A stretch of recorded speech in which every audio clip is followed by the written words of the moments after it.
Hoje a gente vai entender tudo sobre câncer de mama com uma especialista no assunto. Tami, bem-vinda novamente. Obrigada, Mari, pelo convite. Imagina, eu que agradeço poder ter você aqui conosco e ajudar outras mulheres a entender esses assuntos. É muito importante. Então, assim, o câncer de mama é algo que está no teu dia a dia, né? Só que para muitas mulheres é o primeiro contato. Então, assim, eu queria entender como que a mulher descobre que está com câncer de mama. E daí o que vem pela frente depois desse diagnóstico? Esse é um momento bem delicado na vida das mulheres, né? Para fazer o diagnóstico, a gente tem duas formas principais, assim. Ou a mulher vai descobrir pela palpação, ela palpou, descobriu um nódulo que ela não tinha antes, o famoso caroço na mama, né? Sim. Vai fazer o exame, enfim, faz o diagnóstico porque ela descobriu. Ou às vezes ela tá sem sintoma nenhum, tá fazendo um exame de rotina, né? Tá se cuidando, digamos assim, e descobre alguma coisa ali. Então a gente pode acabar fazendo o diagnóstico dessas duas formas. Tá. A gente sempre prefere o diagnóstico pelos exames de imagem, né? Quando a gente sabe que é menor. Porque geralmente, né? Geralmente ele é menor e quanto menor, mais chance de tratamento, de tudo, né? Uhum. Mas às vezes acontece de realmente a paciente aparecer só realmente na palpação, de não descobrir pelo exame de imagem. E a gente sabe que não tem dor também, né? Não costuma doer, né? Tanto que se fala, câncer de mama não dói. Acho que até já falei isso em outro programa, mas não quer dizer que não tem dor, que se tiver dor, que não é câncer, né? Não é uma coisa não exclui a outra, mas geralmente é um nódulo indolor, ele realmente não costuma doer. A partir do momento que a gente tem o diagnóstico de câncer de mama, eu sempre falo que a gente tem 4 pilares de tratamento. Tem gente que precisa fazer as 4 formas de tratamento, tem gente que vai fazer 1, 2 ou 3. Aí vai depender do tipo de câncer, do tamanho, várias outras... Do grau, muitos fatores que a gente vai analisar em todo um contexto, né? Primeiro tratamento, que praticamente sempre precisa, é o tratamento cirúrgico, tá? É a cirurgia. Outros tratamentos, só para a gente já conseguir mais ou menos fazer um arranjado, assim. A cirurgia, então a quimioterapia, a radioterapia e a hormonioterapia. São esses 4 pilares. Na cirurgia, a gente já pode optar por fazer a mastectomia, que é quando a gente tira a mama inteira, né? Que é o que a gente tenta não fazer quando possível, é claro. Geralmente isso vai depender do tamanho do tumor, então por isso que quanto mais inicial a gente pega esse tumor, menos chance de precisar de uma mastectomia. E daí, a retirada da mama pode ser menor só para pegar aquele nódulo, aquele tumorzinho e elimina, do que se tem um tumor maior, tem que tirar a maior quantidade da mama. Isso. A gente sempre tem que tirar com margens de segurança, né? Quando a gente tira o tumor, a gente tem que tirar uma região saudável em volta dele. Entendi. Então, se eu tenho um tumor muito grande, geralmente é mais difícil eu conseguir ter uma margem de segurança sem tirar a mama inteira. Entendi. Então, aumenta as chances de precisar de mastectomia, né? E também a gente pode fazer, em alguns casos, a cirurgia conservadora. A cirurgia conservadora é quando a gente não precisa fazer a mastectomia. Tem alguns termos para cirurgia conservadora. A gente pode chamar de quadrantectomia, que é o termo mais antigo, setorectomia, segmentectomia, mas basicamente a gente retira o tumor com uma margem de segurança, né? Então, quanto mais inicial, mais chances de eu não precisar fazer uma mastectomia. Às vezes, eu preciso fazer uma mastectomia por outros fatores, às vezes alguma alteração do exame, ou às vezes o tamanho da mama.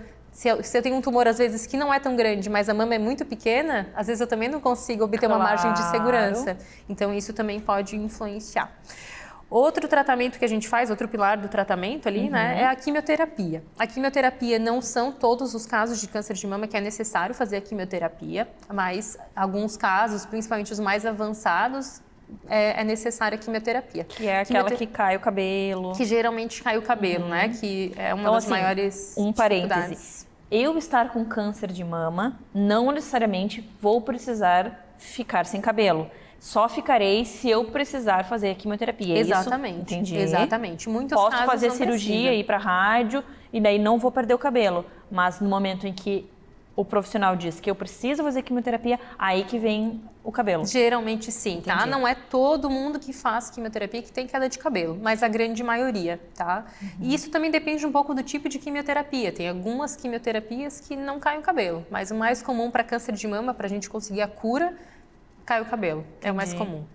Então, essa é uma outra forma de tratamento, né? Como é que é esse tratamento, assim? A quimioterapia é um tratamento sistêmico, né? Então, a gente diz que é um tratamento do corpo inteiro. É diferente da cirurgia, que acaba sendo um tratamento local, é mais localizado na mama mesmo. Sim. Geralmente é por via venosa, né? Então, é uma medicação que é feita intravenosa e ela acaba matando as células cancerígenas. Como ele mata as células cancerígenas, a medicação ela não entende o que é uma célula que é câncer e o que é uma célula que está se multiplicando rápido.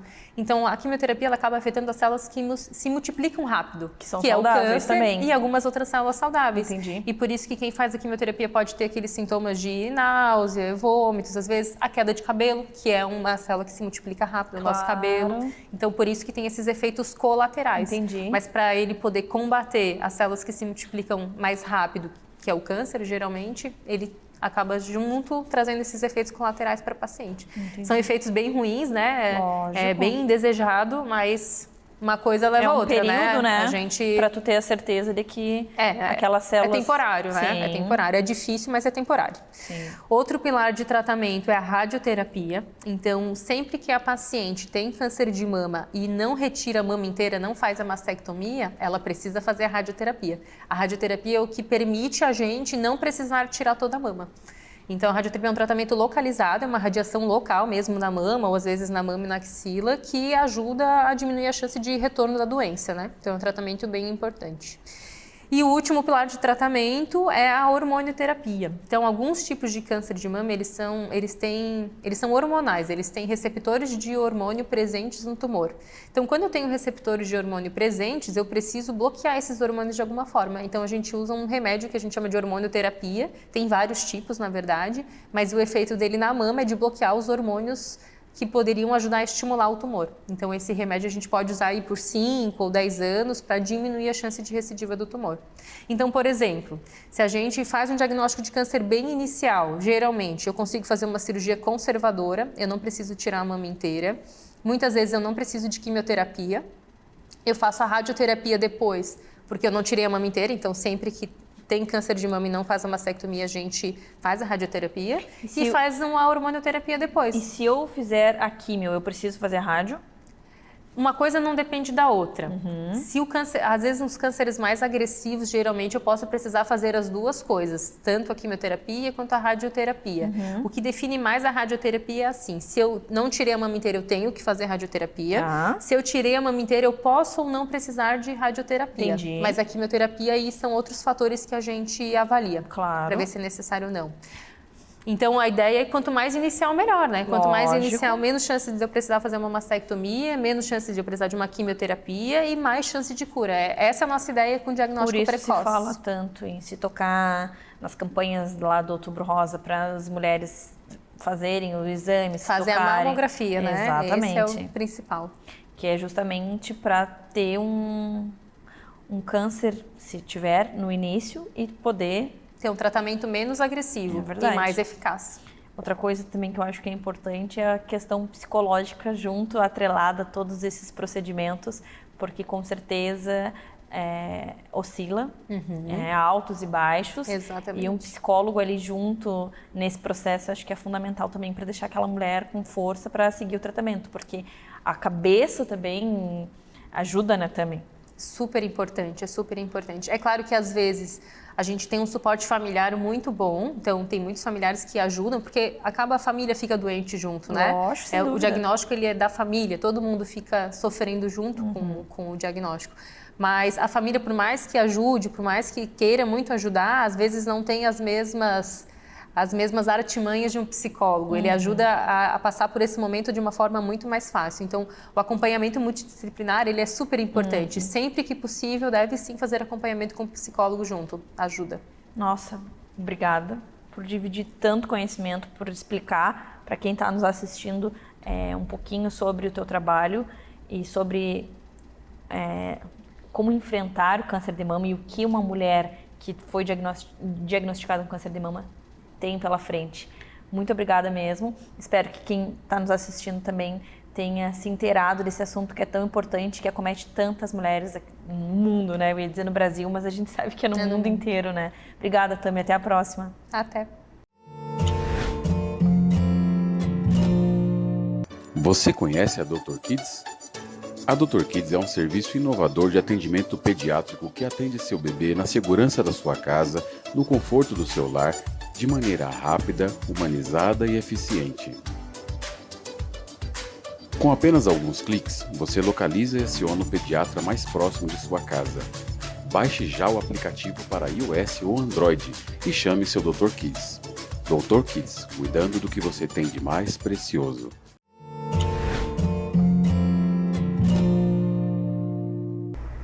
Toda mulher adora vestidos e roupas de festa, e as crianças, as meninas, também adoram.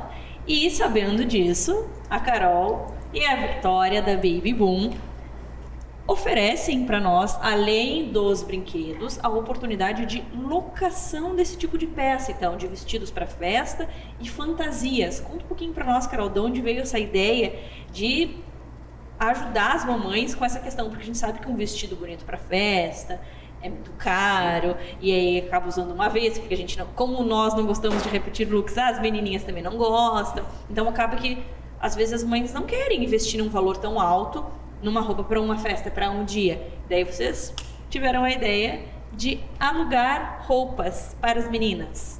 Exatamente, Mari. O nosso propósito sempre foi levar uma alternativa de consumo econômica, prática e sustentável para as famílias em todos os sentidos. Então, além dos brinquedos e dos produtos utilitários, a gente também aluga fantasias e vestidos infantis, porque as crianças crescem muito rápido e muitas vezes uma roupa deixa logo de servir, de modo que a criança acaba usando só uma, duas vezes. E como essas peças são bastante caras, acaba que não compensa para a família comprar um vestido que vai ser usado só uma vez. Por isso a ideia é alugar pelo tempo necessário, para a ocasião em que for necessária, pagando uma fração do preço da compra. Que bacana. E Vicky, como é que funciona assim? Eu tenho uma festa tal dia, daí eu olho ali no site, tamanho 2, tamanho 3, mas eu não sei se realmente aquele tamanho 2, tamanho 3 corresponde ao corpo da minha filha. E daí vocês têm alguma opção pra gente ver, experimentar antes, provar para ver se fica certinho? Como é que vocês fazem essa parte? Então, Mari, geralmente as pessoas olham no site ou no Instagram, onde a gente divulga os vestidinhos, escolhem os que a gente tem tamanho e pedem um dia para a gente levar para provar. Nós já fizemos isso, deu muito certo. Às vezes fica melhor um modelo que a pessoa nem tinha gostado tanto, mas caiu melhor na criança, ela se sentiu mais bonita, gostou mais. Então a gente reserva um dia para levar os vestidos para provar ou as fantasias, e aí ali a pessoa consegue escolher bem o traje adequado para a criança e sai todo mundo satisfeito. Ah, que bacana, porque é muito complicado, né? Assim, a gente sabe que tamanhos até pra gente às vezes não bate, então assim, vocês já levam várias opções para que caso não dê já tenha as outras opções. E me fala um pouquinho sobre as fantasias. Que tipo de fantasias vocês têm e quais tamanhos? Cada fantasia é única, cada vestido é único, modelo único? Como é que vocês trabalham essa parte? Os vestidos são todos únicos, cada peça é única. Exclusiva. Já as fantasias, alguns modelos que mais têm saída, a gente tem 2 unidades de tamanhos diferentes, para que mais crianças possam usar o mesmo modelo. A gente trabalha também com marcas renomadas, sempre com tecidos de qualidade, com adereços de qualidade. Muitas fantasias foram trazidas de fora, os vestidos também. Então, tudo para trazer o melhor, a opção mais confortável, também a opção mais bonita, né? Mais legal para as crianças poderem se divertir bastante. Legal. Vi que a gente sabe que as mães adoram ensaios fotográficos e às vezes querem um tema específico, ou fazer a festa da Branca de Neve. E aí a fotógrafa não tem, então também é uma opção de locar com vocês para fazer um ensaio, tanto um vestido de festa, por exemplo, combinando com as cores do tema, quanto fantasia, né? Exatamente, Mari, até porque essas ocasiões especiais geralmente se usa um traje que depois não vai mais ser usado.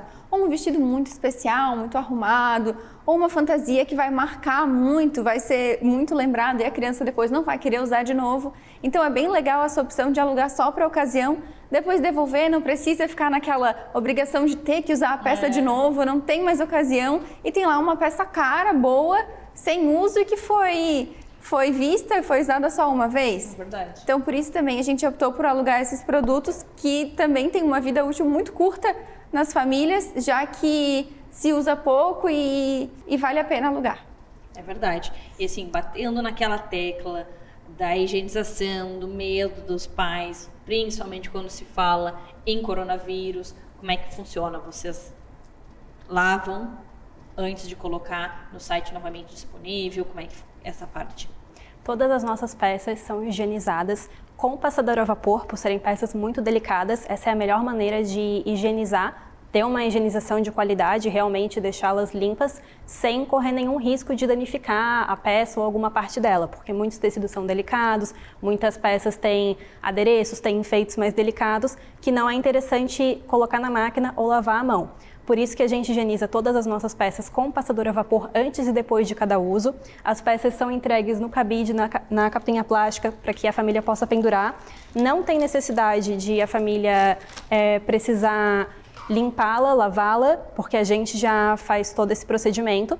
E, como muito bem colocaste a questão da pandemia, agora não está tendo festas, né? O pessoal está aproveitando para ficar em casa, para se resguardar um pouco mais, mas ainda assim, essa ideia de alugar vestidos e fantasias, ela se faz interessante porque tem outras possibilidades além de uma festa. Dá para fazer um ensaio fotográfico, como tu disseste, dá para fazer uma chamada de vídeo com uma família, com os amigos, ou mesmo um dia diferente, uma tarde diferente, uma tarde de princesa, uma tarde mais arrumada, que toda menina gosta, né? Então a gente surge também com essa possibilidade, não só locar para ir a um evento, mas locar para si mesma, para a menina se sentir bonita junto com a família e poder aproveitar uma tarde assim. Que bacana, Vicky. Todas as opções estão lá no site, no Instagram. As pessoas que se interessarem podem entrar no site, fala para nós também qual é o site. E aí tá tudo lá direitinho, valor e tempo que fica com a peça, tudo certinho também. Vocês entregam e buscam. Sim, Mário, o mesmo esquema dos nossos aluguéis de brinquedos e produtos utilitários. Todos os nossos produtos estão no nosso site, www.aluguebabyboom.com.br, mas qualquer dúvida a gente sempre responde o direct do Instagram, a gente também tem o nosso WhatsApp para contato, e ali a gente vai explicando para os clientes qualquer outra dúvida que eles vejam no site e não consigam solucionar. Ali a gente presta todo o nosso atendimento. Ótimo. Meninas, muito obrigada, adorei. Vou levar umas fantasias para casa também. Se você gostou, ficou animado, quer fazer um dia diferente em casa também com a sua princesa, entre em contato com as meninas. Tenho certeza que a diversão vai ser garantida e também de forma ecológica. Depois que usa, devolve e tá tudo lindo. Um lugar pensado para quem quer amamentar. Aberto 24 horas por dia e equipado com produtos para auxiliar as lactantes em um momento tão único que é a amamentação. Aqui você encontra, além de uma mãe e enfermeira que entende muito do assunto, bombas extratoras de leite, potinhos e saquinhos para armazenamento, rosquinhas, tipóias, absorventes, adesivos cicatrizantes, chás, extratos, amor e afeto. Trabalhamos com venda e locação de bombas. Enviamos os nossos produtos para todo o Brasil. Conheça nosso site e nos acompanhe nas redes sociais. Via LAC, Universo da Amamentação.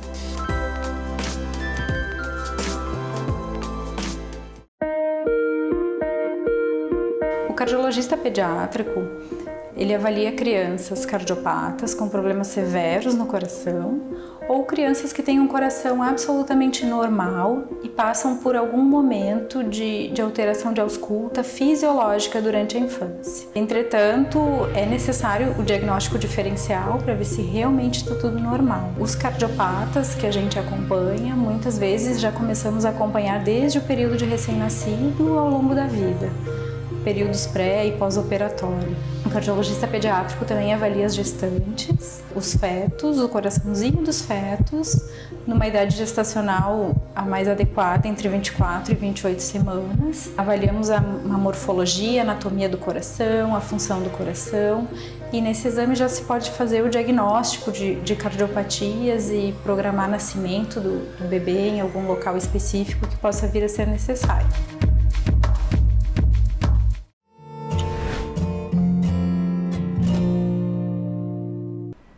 Dor torácica. é um assunto que a nossa pediatra cardiologista vai poder nos informar e nos ajudar a entender. Lu, explica para nós o que é a tal dor torácica. Em crianças isso é comum? Dor torácica em criança é muito comum, tanto quanto sopro inocente. A diferença é que quem relata, quem descobre, quem traz o problema é a família ou a própria criança. Entendi. Porque a criança queixa. Uma patologia é no consultório que se descobre e já a outra doença, a criança que está sentindo dor e vai relatar para os pais e aí que os pais vão buscar um médico. Exatamente. Muitos pacientes já chegam direto no cardiologista. Outros vêm encaminhados pelo pediatra para diagnóstico diferencial, para excluir queixas cardiológicas, doenças cardiológicas. Doença cardiológica em criança que cause dor no peito são doenças graves. Dificilmente é numa criança previamente sadia, que nunca teve problema nenhum e que começa a ter dor no peito. Esse tipo de queixa quase sempre se relaciona ou à ansiedade e palpitação, e a criança manifesta isso como dor no peito, porque ela não consegue expressar de outra maneira, ou na grande maioria das vezes é por dor osteomuscular, por atividade física em excesso, ou por a criança estar mal posicionada, fazendo alguma coisa, principalmente o excesso de telas. Isso. Agora, nesse período de pandemia, as consultas por queixa de dor torácica em criança... Porque eu acho que também ficam sentadas de qualquer forma, assim, mal. Exatamente. Tudo torto, apertando tudo, e aí começa a vir um monte de dor. Quando se levanta, fica 3 horas sentado no sofá. Isso. Quando levanta, dói tudo. E mal posicionado, às vezes segurando o tablet, que é pesado, segurando o celular, que é menor, mas enfim, aí já torce a cervical. E aí acaba a criança trazendo como dor no peito. No fim, é o que mais assusta os pais, é a dor no peito, não é a dor no pescoço, não é a dor nas costas, né? E a gente viu isso muito atualmente. Então, assim, a mensagem que tem que ficar da dor torácica em criança é de que normalmente, na grande maioria das vezes, o problema não é cardiológico. Se for um problema cardiológico, é um problema grave. E aí aquela coisa, normalmente já se descobre ainda no período de lactente. E são doenças muitas vezes de correção cirúrgica, realmente são coisas mais complicadas. Existe sim dor no peito em criança que nunca teve, mas é raro e a gente tem que investigar sim. Entendi. Então daí assim, se é no período que eles são bem pequenininhos, eles vão dar sinais, eles vão reclamar e aí a mãe tem que se atentar e correr para o médico para ver o que é. Daí que tipo de exame se faz? Normalmente a gente fala no bebê que é aquele choro inconsolável, né? Que não é aquele bebê que tu pega no colo, que tu acalenta ou tu dá um mamazinho e a coisa vai se acalmando, né? Faz de tudo é uma criança que chorando. sempre chora. E aí existem exames de investigação, o principal deles, o que se começa é o ecocardiograma, que enfim é um exame indolor, de fácil execução, né? E dá para fazer na hora. Tudo, né? Exatamente, ele que vai nortear e ali a gente já consegue ter uma boa ideia das coisas. Eventualmente precisa de exame, sim, mais apurado e tal, né? Mas... E olha só como você falou sobre, às vezes, o excesso de atividade e o sedentarismo por estar mal. Como o 8 e 80 é complicado, porque assim, a gente tem que achar um meio termo. Exato. Nós precisamos de crianças que se movimentem, que se mexam, que se exercitem, mas não no excesso a ponto da falta de ar, de passar mal. Então, manter essa rotina saudável com controle de telas e sem excesso de exercício é muito difícil para uma mãe também, né? É difícil. A gente sempre costuma dizer assim, respeitar as atividades da faixa etária. É uma criança pequena, qual é a atividade física que ela vai fazer? É brincadeira. Sim. Né? Ou já adolescentes ou crianças, enfim, que acabam indo para academia, nessas academias de criança e tal. Mas assim, atividade física compatível com a faixa etária. Lu, e falando em atividade física, uma criança que aparentemente é saudável, começa a se exercitar, faz muita natação, faz muito, que agora tem até esses treininhos tipo CrossFit para criança e tal, e aí começa a relatar dores. Foi por causa da atividade física ou essa criança já tem na genética dela e aí aconteceu de conciliar as duas situações? Sim. A dor cardiológica nesse contexto é mais difícil de aparecer. Acho que nesse contexto de uma criança previamente doente, sem diagnóstico, seria o cansaço. Não propriamente a dor, assim. Entendi. Né? E daí quando a gente volta para aquela parte do sedentarismo, da ansiedade, isso também gera uma... Aí as pessoas falam, tô com dor no coração, tô com uma palpitação. Isso. É figura de linguagem ou realmente isso acontece mesmo? Isso acontece mesmo. Assim, a queixa acontece, né? E aí a gente vai conversando com o paciente, esmiuçando a história e acaba chegando na tal da ansiedade, né? Que acho que de todas as consultas, a grande maioria delas neste período de pandemia, que já vai ter quase um ano. Não tem como não... Não tem como não aparecer, aparece bastante. No começo, assim, que as coisas retornaram, essa queixa explodiu, assim, sem dúvida. E agora até já deu uma amenizada, todo mundo já está mais acostumado, né? Mas, porque assim, o medo, a incerteza. Isso. E a gente tem... O que é a palpitação? Palpitação, tecnicamente, ou o que a criança traz pra gente, vamos expressar de maneira melhor, é sentir o coração bater, né? Só que para uma criança pequena expressar que ela está sentindo o coração bater é difícil, então eles trazem como dor no peito. Sim. Na criança pequena é assim, no maior não, ele já fala que sente o coração bater, porque ele já sabe que tem um coração, que o coração bate, que está dentro do peito, Entendi. né? Como é difícil, né? Chegar... Conforme a faixa etária, tu saber chegar a entender o que eles estão falando ou o que a mãe pega e consegue transmitir, Claro. né? E pensando nessas crianças, assim, é interessante um psicólogo junto? Na grande maioria das vezes, sim. Na grande ele vai maioria das ajudar vezes, ele que vai a ajudar criança a entender as emoções. isso e tranquilizar. Tem crianças que fazem a consulta, a primeira consulta, a gente examina, conversa, tranquiliza.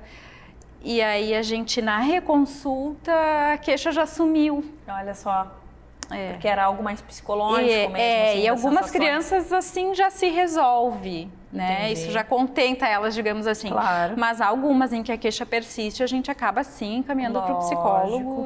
Então, por isso que é bem importante analisar cada criança de forma única, tentar todas as hipóteses antes de chegar num diagnóstico preciso, né? Sim, tem que excluir toda a causa patológica orgânica, né? É fundamental, né? Até porque se ela existe, tem que resolver, né?